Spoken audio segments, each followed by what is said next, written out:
Hey there, you're listening to NPR's Book of the Day. I'm Tinbit Ermias. Pop music is, popular, and as a result, it can often reflect ourselves back to us. And in the case of H-pop, journalist Kunal Purohit argues that that's a dangerous thing. H-pop refers to Hindutva pop, a genre of music that promotes Hindu nationalist ideas, and one that's been gaining a lot of traction in India in recent years. In a new book called H-pop, The Secretive World of Hindutva Pop Stars, Purohit argues that the music itself is often a vehicle for hate speech, specifically against religious minorities and those who criticize the BJP, the party of India's Prime Minister, Narendra Modi. He spoke about it with international correspondent Dia Hadid, who covers India for NPR. That's right after the break. This message comes from Apple Card. Earn 3% daily cash back when you use Apple Card to buy a new Apple Vision Pro or any products at Apple, and automatically grow your daily cash at 4.50% annual percentage yield when you open a savings account. Apply for Apple Card in the Wallet app on iPhone. Subject to credit approval. Savings is available to Apple Card owners subject to eligibility. Savings accounts by Goldman Sachs Bank, USA. Member FDIC. Terms apply. Here's NPR's Dia Hadid and journalist Kunal Purohit. They start off by talking about the origins of the genre. When did it begin? Is there a particular moment you can say, this is where H-pop really takes off in India?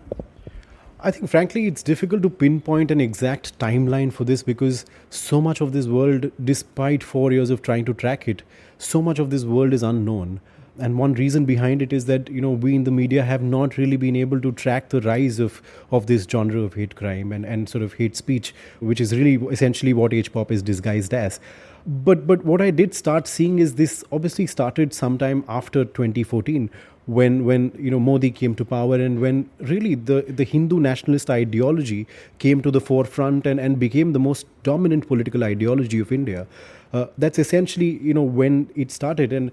And if you look at what Hindutva pop culture does, it is really the everyday level of communalism that it's trying to inject into your veins, which becomes extremely difficult, not just to track, but also becomes extremely difficult to counter and to fight. When if it's a political speech that someone's giving or if it's a riot that happens somewhere, you know that it becomes an event that you then need to maybe take action against. There are law enforcement agencies, there are the courts, they will be able to do all of that. But what happens when you're just simply creating songs that are uploaded every single day on YouTube, on Spotify, on any streaming service that you can name off? These songs remain in all of them. You had tracked 3 people chiefly in this book. And I just can't believe how current the book is. That was a really striking thing. You turned that around very fast. Where would you say the messaging sits right now? Is it video clips on YouTube? Is it WhatsApp forwards? Where has it evolved? Where does it sit now? I think YouTube becomes a very essential carrier for a lot of this pop culture, especially because YouTube is one of the few platforms that allows them to monetize their content. So essentially what's happening is you are creating hateful content and getting paid for it, and it becomes a self-sustaining business for so many of them. Of course, they're all, sending their songs, as I said, to different streaming services. So, you can go to the streaming service of your choice and you will find H-pop, Hindutva pop music in there. The essential part here is that they're constantly using different mediums to be able to expand their audiences. They're not stuck on any one particular medium. So one clip that is shot by them of a poetry recital that happens somewhere in a smaller village in Uttar Pradesh, which is in the north of India, that clip is quickly recycled and used as a YouTube short, and then it goes up as a longer video on YouTube. The same clip then goes on to your WhatsApp streams, which are again dominated by the BJP and its sort of Hindu right-wing ecosystem, and then it's again used on your Instagrams, on your Facebooks. So what's interesting to see is that they're constantly recycling the same amount of content, but for different mediums, and they're able to reach wider and wider audiences using exactly this. One thing that was interesting about the book is that these people seem to be independent creators, but also I guess the BJP is sort of like the most powerful party in the family of Hindutva parties. How much are they actively feeding this or directing it? Because I'm worried about suggesting that they're somehow behind it if it's something that's a bit more, not so much spontaneous, but people understand, like even in the book, they were saying, like, they understand what side their bread is buttered on, right? Like, tell me about the BJP part in this. I think it's fascinating to be able to enter that world and see these, very tenuous links between the BJP, the political party, and some of these creators, because essentially all of them in one form or the other are aligned with the BJP's agenda and are constantly trumpeting the agenda and constantly, sort of amplifying what the BJP is trying to do here. So does that automatically mean they're working for the BJP? The answer is no. But what I do find in the book, and I'd sort of, I hope that the readers sort of read it and see it for themselves, is that there are these links that sometimes come up between these players and between not just the BJP, but its allied Hindu nationalist outfits, and there are so many of them that are currently very, very active in different parts of the country. And you see that these players are hosted by some of these outfits. These players are sometimes, asked to contribute to their campaigns that they run. And in some of the cases, I've also found that people close to the BJP would be very happy and willing to either fund or to just support some of these independent creators because the BJP officially might not be able to do. So they see the value of the work that these creators are doing, and they're happy to sort of be there in solidarity, further their cause, support them with resources sometimes. So there are various forms in which this relationship is happening. Sometimes it's directly, but most times it's really indirect links which will eventually go back to the Hindu right-wing system, the ecosystem that the BJP is very firmly a part of. These people all exist on digital platforms, and these digital platforms are largely foreign companies that operate in India. Did you get any sense that these people were being, I don't want to say punished, but the thing that I guess surprised me is a lot of what you're talking about here is hate speech. It's one thing to be very proud of being a Hindu and wanting a Hindu nation. It's another thing to incite for the death and the murders of minorities in India. Did you get any sense as you're writing the book that digital platforms were aware of this or doing anything about it? Look, I mean, the reality of the situation is that a lot of the content that I'm talking about has been viewed by millions and millions of people.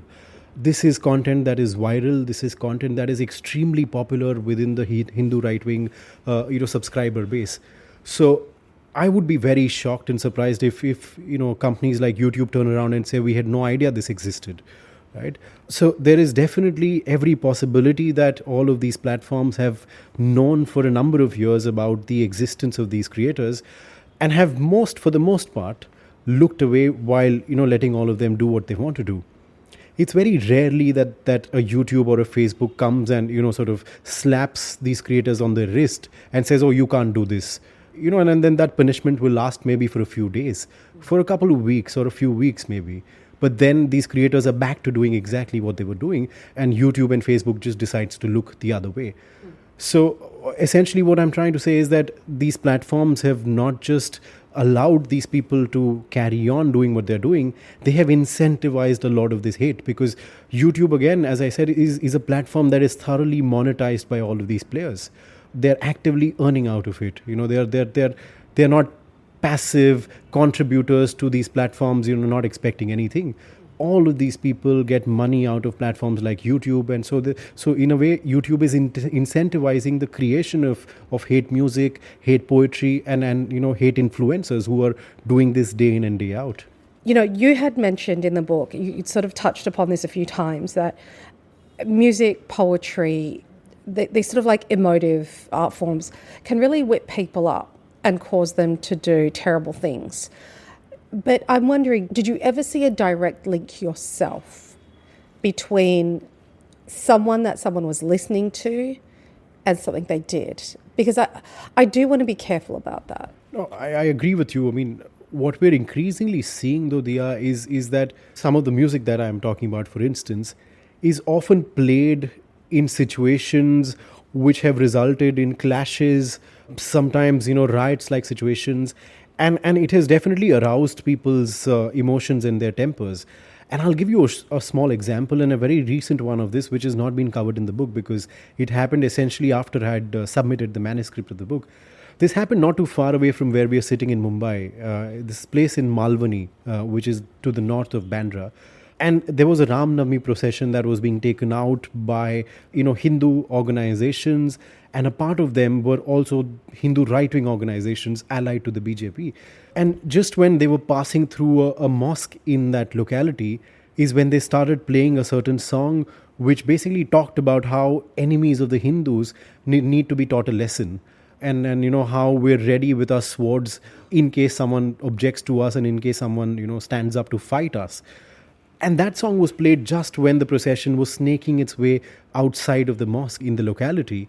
Now, what happens just a minute or two later is that both sides, the Muslims gathered there as well as the Hindus, a part of the profession, just sort of erupted, the passions erupted, and there was pelting of stones and shoes were thrown at each other. And it could have gotten a lot worse if the police hadn't intervened in time. But it could have been a riot, it could have been something much worse. So while it might be very difficult to, sit down and pinpoint the causality of a lot of these, hate crimes and sort of these instances of sectarian violence, I think what is undeniable is the effect that it is having on our minds. The very nature of this pop culture is meant to dehumanize and villainize others in the society. They could be religious minorities, as I said, they could be Muslims, they could be Christians, but they could also be critics and rivals of the BJP and of Narendra Modi. And so what happens after you've dehumanized and villainized all of these people is really anyone's guess. So while there may not be a direct link, a cause and effect link to it, I think what's alarming is that we must remember what it's doing in our minds. It is sort of constantly legitimizing a lot of this hate. I'm interested, you've written this book, Western audiences might appreciate it. Your real target is sort of like raising the alarm for Indian readers. What do you want them to do with the knowledge that you're presenting in the book? The answer to this question is in sort of different spheres. One aspect of it is I want people to realize and people to be a lot more, sort of concerned about the kind of pop culture that they might be consuming. A lot of people don't seem to realize that the pop culture they're consuming could just actually be political propaganda. And I hope that the book sort of does spark that thought of a more conscious consumption of some of this pop culture, especially music and poetry.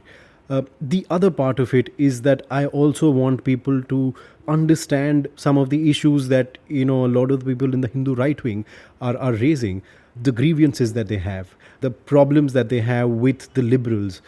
Somewhat like in the States, in India, we're increasingly, living in polarized times where people on both sides of the political aisle are refusing to engage with each other.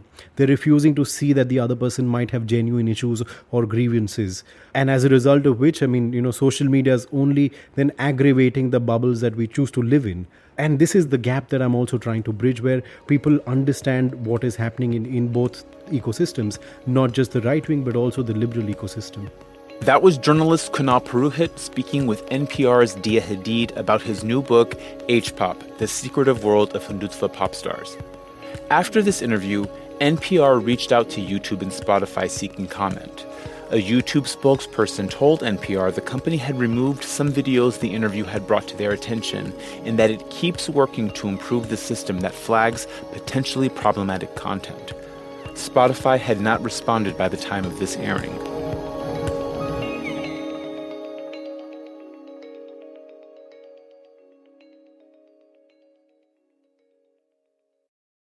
The world of podcasts can feel overwhelming. We'll let you in on the easiest way to find your next favorite show.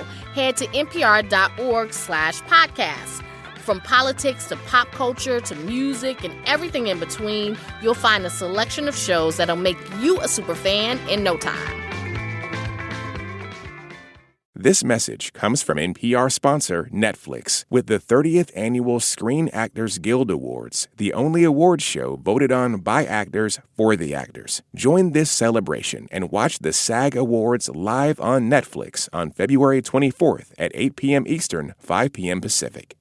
This message comes from Jackson. Let's face it, retirement planning can be confusing. At Jackson, we're working to make retirement clear for everyone, starting with you. Our easy-to-understand resources and user-friendly digital tools help simplify your entire experience. You can have confidence in your retirement with clarity from Jackson. Seek the clarity you deserve at jackson.com. Jackson is short for Jackson Financial Incorporated, Jackson National Life Insurance Company, Lansing, Michigan, and Jackson National Life Insurance Company of New York, Purchase, New York.